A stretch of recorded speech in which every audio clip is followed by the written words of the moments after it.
ఎప్పటికప్పుడు తాజా సమాచారం మీకు తెలుసుకోవాలనుందా? అయితే అందరికంటే వేగంగా ఖచ్చితంగా మీకు ఇన్ఫర్మేషన్ రావాలంటే వెంటనే ఆర్టీవీ లైవ్ యాప్ను డౌన్లోడ్ చేసుకోండి.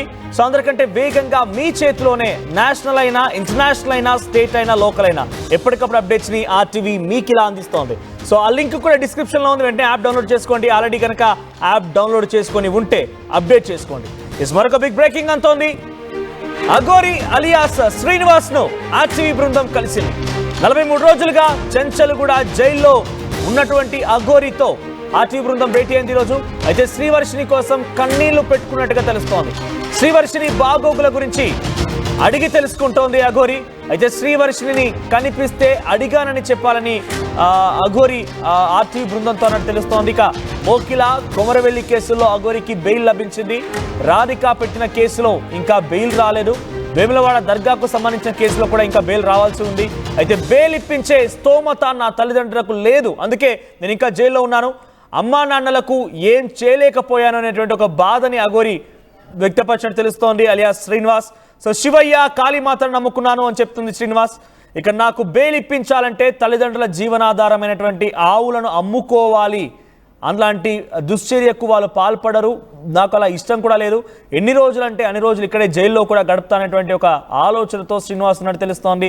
ఇక అందుకే నేను వాళ్ళని ఇబ్బంది పెట్టడం లేదు, సనాతన ధర్మం కోసం నేను చావడానికైనా సిద్ధం అనేటువంటి మాటని మళ్ళీ మాట్లాడుతోంది. ఎస్, మా ప్రతినిధి మహేష్ అందుబాటులో ఉన్నారు చెంచల్గూడ జైలు దగ్గర నుంచి, ఆయనతో పాటు మాట్లాడదాం. ఎస్ మహేష్, సో అఘోరి ఏం చెప్తోంది? అఘోరి అలియాస్ శ్రీనివాస్ ఎటువంటి మాటలు మాట్లాడుతున్నాడు? ఆయన యొక్క ప్రజెంట్ సిచ్యువేషన్ ఏంటి? సుమారుగా 43 రోజులు కావస్తోంది జైలు జీవితం గడుపుతున్నాడు. ఇప్పటికైనా పాశ్చాత్తాపానికి గురవుతున్నాడా? నేను చేసిన తప్పనే ఆ భావనలో ఉన్నారా ఆయన?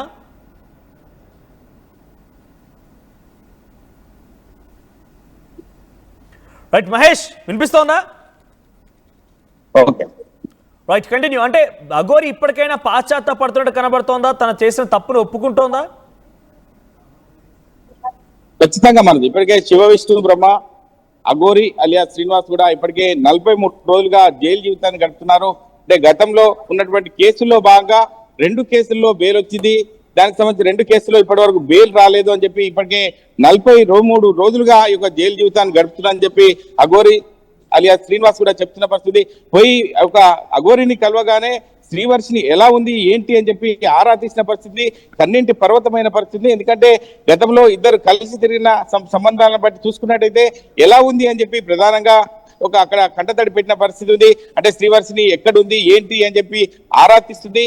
ఇక్కడున్న పరిస్థితిని బట్టి చూస్తుంటే గత 43 రోజులుగా జైల్లోనే ఉంటున్నాను, నేను ఎటువంటి డబ్బులు పెట్టి అడ్వకేట్ పెట్టలేదు, గవర్నమెంట్ పీపీ ద్వారా ఈ 2 బెయిల్ కూడా వచ్చాయి, ఇంకా 2 బెయిల్ రావాల్సి ఉంది, దీనికి సంబంధించి మా తల్లిదండ్రులకు స్తోమత లేదు నాకు బెయిల్ తీసుకురావడానికి అని చెప్పి ప్రధానంగా చెప్పుకుంటూ కంటతడి పెట్టిన పరిస్థితి మనం చూస్తున్నాం. అంటే ఏది ఏమైనప్పటికీ ఎవరైనా ములాఖాత్కి వస్తే నన్ను ఎవరు కలవద్దు, నా దగ్గరికి రావద్దు అని చెప్పి ప్రధానంగా అఘోరి అలియాస్ శ్రీనివాస్ చెప్తున్న పరిస్థితి. ఎందుకంటే అక్కడ పరిస్థితి చూస్తుంటే గతంలో ఉన్నటువంటి కేసులలో 4 కేసులు గాను 2 కేసులకు బెయిల్ వచ్చింది, ఇంకా 2 కేసులు బెయిల్ రావాలి. అంటే నా తల్లిదండ్రులకు నేను ప్రత్యక్షంగా ఆధ్యాత్మికంగా దైవ కార్యంలో తిరిగినప్పుడు నా తల్లిదండ్రులను పట్టించుకుని ఉంటే బాగుంటుండేది, మా తల్లిదండ్రుల పరిస్థితి ఉంటే అంత అగోత పరిస్థితి ఉంది.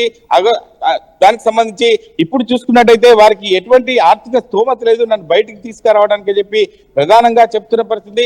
ఇప్పుడు చూస్తుంటే వారు నా గోవులు అమ్మైనా నన్ను తీసుకురావడానికి సిద్ధంగా ఉంటారు, కానీ నేను ఖచ్చితంగా వాళ్ళకు ఇబ్బంది పెట్టను, నాకు వద్దు, అటువంటి ఇబ్బంది వద్దని చెప్పి ప్రధానంగా చెప్తున్న పరిస్థితి.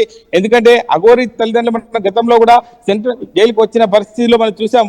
వారు అక్షరాస్యులు కాదు నిరక్షరాస్యులుగా ఉన్నారు. వాళ్ళు వచ్చి ములాఖాతు కావడానికి వచ్చినప్పుడు కూడా చెప్పాను, నా దగ్గరికి మళ్ళీ రావద్దు, నేనే బయటికి వచ్చే పరిస్థితి, గవర్నమెంట్ పీపీ ద్వారా బయటికి వస్తాను తప్ప నా దగ్గరికి ఎవరు రావద్దు అని చెప్పి అఘోరి చెప్తున్న పరిస్థితి. అంటే ఇక్కడ పరిస్థితి చూస్తుంటే అఘోరి ఒక చిక్కిపోయినట్టు ఉంది. ఎందుకంటే ఒక 43 రోజులుగా జైలు జీవితం గడుపుతుంది. అంటే శ్రీవర్షిని ఒక మాయలో ఉంది, ఖచ్చితంగా శ్రీవర్షి ఎలా ఉంది ఏంటి అని చెప్పి ప్రధానంగా ఆరా తీసిన పరిస్థితి. కలిస్తే కూడా ఎట్లుంది ఏంటి అని చెప్పి అడిగి తెలుసుకోండి అని చెప్పి ప్రధానంగా చెప్తున్నారు. అంటే ఏది ఏమైనప్పటికీ ఖచ్చితంగా అఘోరి విషయంలో ఖచ్చితంగా ఇటువంటి సంఘటన చోటు చేసుకుని నేను సమాజానికి దూరంగా ఉంటాను తప్ప ఇటువంటి ఒక సమాజంలో తిరగడానికి నాకు ఇష్టం లేదు, ఖచ్చితంగా నేను బయటకు వచ్చిన తర్వాత ఎవరు కూడా కనిపి అని చెప్పి ప్రధానంగా అఘోరి అలియాస్ శ్రీనివాస్ చెప్తున్న పరిస్థితి మనం చూస్తున్నాం. మనోజ్ రైట్ మహేష్, అంటే తను ఏం చెప్తోంది? ఇప్పటికైనా నేను ఈ రకంగా చేయడం తప్పు, మోకిలాలో ఏదైతే 15 లక్షల రూపాయలు తీసుకున్నానని చెప్పి ఆరోపణలు ఎదుర్కొన్నారా, కేసులో బెయిల్ వచ్చింది, ఓకే. అంబేద్కర్ని కూడా దూషించింది, ఎవరు అడ్డు చెప్పినా కూడా అడ్డు చెప్పిన వారందరినీ దూషించుకుంటూ వచ్చింది, పోలీసులపైన తిరగబడింది. ఒక అమ్మాయిని కూడా ఆల్రెడీ గతంలో రాధిక అనే ఒక అమ్మాయిని పెళ్లి చేసుకున్నాను అని చెప్పి కూడా రాధిక చెప్తోంది. కాబట్టి ఆ అమ్మాయిని పెళ్లి చేసుకున్న విధానం ఇవన్నీ కూడా తను చేసిన విధానం తప్పు అని భావిస్తోందా? ఖచ్చితంగా మరి అంటే గతంలో చేసిన తప్పులు అంటే మీడియా ముందుకు వచ్చి విచ్చలవిడిగా మాట్లాడిన సందర్భాల్లో కూడా మనం చూసాం. అంటే హాట్ కామెంట్ చేసిన పరిస్థితి చూసాం. రాధిక విషయంలో మొదటి భార్య కూడా కాంప్లైంట్ చేసింది, రెండవ భార్య అయినటువంటి శ్రీవర్షిని కూడా పెళ్లి చేసుకున్న సందర్భాలు చూసాం. ఎందుకంటే తల్లి కూతురు సంబంధం ఉన్నటువంటి పరిస్థితుల్లో ఒక భార్యాభర్తల సంబంధాన్ని ముడిపట్టడానికి కూడా ఎవరు కూడా ఒక సగటు భారతీయుడు కూడా దీర్ఘించుకోలేని పరిస్థితి. కాబట్టి ఇటువంటి సంఘటనలు పునరావృతం కావాలని చెప్పి ప్రధానంగా చెప్తున్న పరిస్థితి. వీరి యొక్క ఫిర్యాదు మేరకు అగోర్ని అరెస్ట్ చేసి 43 రోజుల పాటు రిమాండ్ చేసిన పరిస్థితి. గతంలో తప్పులు ఒప్పుకున్నట్టుగా చెప్పుకోవచ్చు. ఎందుకంటే ఇటువంటి సంఘటనలు సమాజానికి హేళనగా ఉండే పరిస్థితులు ఉంటాయి. కాబట్టి ఇటువంటి సంఘటనలు పునరావృతం కాకుండా ఉండాలని చెప్పి ప్రతి ఒక్కరు కూడా కోరుకున్న పరిస్థితి. ఇటువంటి సంఘటన వల్ల అందరికి కూడా ఇబ్బందులు కలిగే పరిస్థితి ఉంది. ఇప్పటికైనా అఘోరికి సంబంధించి పరిశీలన బట్టి చూసుకున్నట్టయితే శ్రీవర్షిని ఎక్కడుంది ఏంటి అని చెప్పి ఒక తెలుసుకుంటుంది తప్ప, కంటతడి పెడుతుంది తప్ప అఘోరి చూస్తుంటే చిక్కిపోయినట్టు మనకు తెలుస్తుంది. అంటే ఇప్పటికైనా రాబోయే రోజుల్లో ఇంకా 4 నెలల పాటు ఈ యొక్క బెయిల్ వచ్చే అవకాశం ఉందని చెప్పి అంతర్గతంగా కుమిలిపోతున్నది. ఇంకా ఎప్పుడు వస్తుంది ఏంటి అని చెప్పి నా బాగోగులు చూసేవారు ఎవరు లేరు. బెయిల్ విషయంలో ముందుకొచ్చి చెప్పే అంటే ముందుకు వచ్చేవారు ఎవరు లేరు.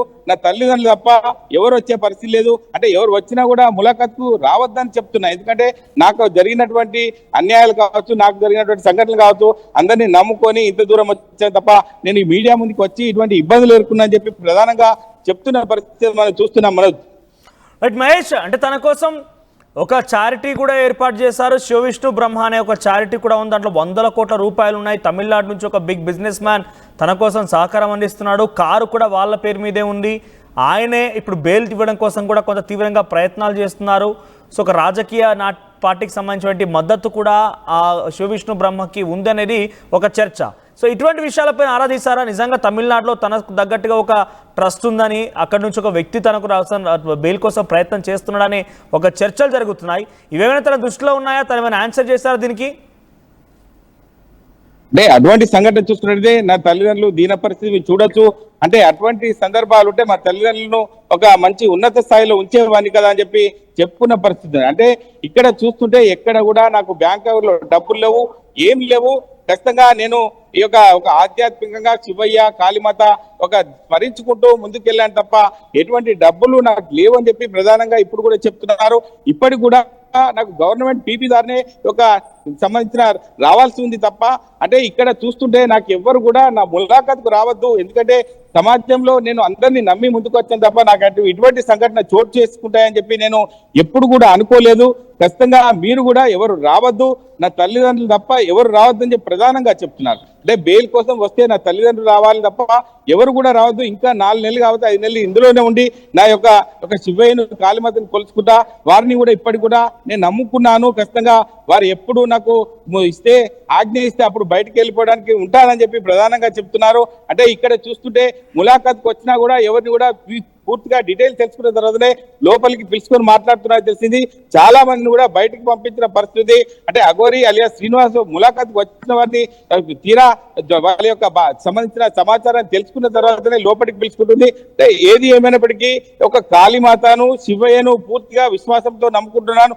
వారే నాకు న్యాయం చేస్తారు, నా తల్లిదండ్రులే నాకు దిక్కవుతున్నారు తప్ప ఎవరు కూడా నాకు పట్టించుకునే పరిస్థితి లేవు, ఎవరు కూడా రావద్దు అని చెప్పి ప్రధానంగా చెప్తున్న పరిస్థితి మనం చూస్తున్నాం. మనం అంటే ఇక్కడ చూసుకోవచ్చు. అంటే ప్రధానంగా ఇప్పటి వరకు వివిధ రాష్ట్రాలు తిరిగినా అందరి దగ్గర కూడా కలిసిమెలిసి తిరిగినాను, కానీ ఇటువంటి సంఘటనలు చోటు చేసుకుంటాయని చెప్పి కూడా నేను అనుకోలేదని చెప్పి కంటతడి పెడుతున్న పరిస్థితి మనం చూస్తున్నాం. మనం రైట్ మహేష్, సో మొత్తం మీద లేడీ అఘోరి అలియా శ్రీనివాస్ చెంచులగూడ జైల్లో సుమారుగా 43 రోజులుగా జైలు జీవితం గడుపుతున్నారు.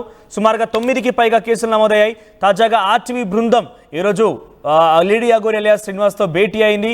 సో ఈ నేపథ్యంలో కన్నీరు మున్నీరుగా విలిపించినట్టు తెలుస్తోంది. తనకు స్తోమత లేదు బయటకు వచ్చేంత, అందుకే నేను ప్రభుత్వం ఇచ్చేటువంటి అడ్వకేట్ పైన ఆధారపడి ఉన్నాను. తన తల్లిదండ్రులకు కూడా అంత స్తోమత లేదు. తల్లిదండ్రులు నిజంగా తీసుకురావాలంటే తను ప్రేమగా పెంచుకున్నటువంటి ఆవులను కూడా అమ్ముకోవాలి. అటువంటి సిచ్యువేషన్ ఇప్పుడు వద్దు అనుకున్నాను కాబట్టి నేను ఇలా ఉన్నాను. నేను సనాతన ధర్మం కోసం చావడానికైనా సిద్ధంగా ఉన్నానని చెప్తూనే వర్షిణి గురించి కూడా ఆరా తీసింది. వర్షిణి ఎలా ఉంది, వర్షిణి పరిస్థితి ఏంటి అంటూ కూడా ఆరా తీసినట్టు తెలుస్తోంది. ఇక తనకి మరికొన్ని కేసుల్లో బెయిల్ రావాల్సి ఉంది కాబట్టి వాటి కోసం వేచి చూస్తాను. ఇంకో సుమారుగా 4-5 నెలలు పట్టినా ఆశ్చర్యపోవాల్సిన పని లేదు. కానీ నేను శివయ్య కాళీమాత ఆశీస్సులతో ఉన్నాను కాబట్టి నాకు అంతా మంచి జరుగుతున్న ఒక భావనలో అఘోరి ఉన్నట్టు తెలుస్తోంది. సో లేడీ అఘోరి సుమారుగా 43 రోజులుగా జైల్లో ఉంది కదా. సో మీరు కొంత తన గురించి గతంలో చాలా అప్డేట్స్ తెలుసుకున్నారు. ఎప్పటికప్పుడు తను కూడా సోషల్ మీడియా వేదికగా అన్ని అప్డేట్స్ని అందిస్తూ ఉండేది. ఎప్పటికప్పుడు తను చేసేటువంటి ఆ విషయాలను కూడా మీరు సోషల్ మీడియాలో చూసే ఉంటారు. పోలీసులను దూషించడం, రకరకాలుగా తను మాట్లాడడం, ఆ భాష అన్ని కూడా చూసే ఉంటారు. సో మీకేమనిపిస్తోంది ఇప్పుడు 42-3 రోజుల పాటుగా తను జైలు జీవితం గడపడం తనకు సబబే అంటారా? నిజంగా తను జైలు జీవితం గడపాల్సిందే అంటారా, లేదంటే బయటికి రావాలి అంటారా? మీ అభిప్రాయం ఏంటి? కామెంట్ చేసే ప్రయత్నం చేయండి. ఆర్టీవీ యాప్ వార్తల్ని క్షణాల్లో చదివే అవకాశం ఉంటుంది. ఒక న్యూస్ పేపర్, ఒక టెలివిజన్ ఛానల్ మీ చేతుల్లో ఎప్పుడూ ఉంటాయి.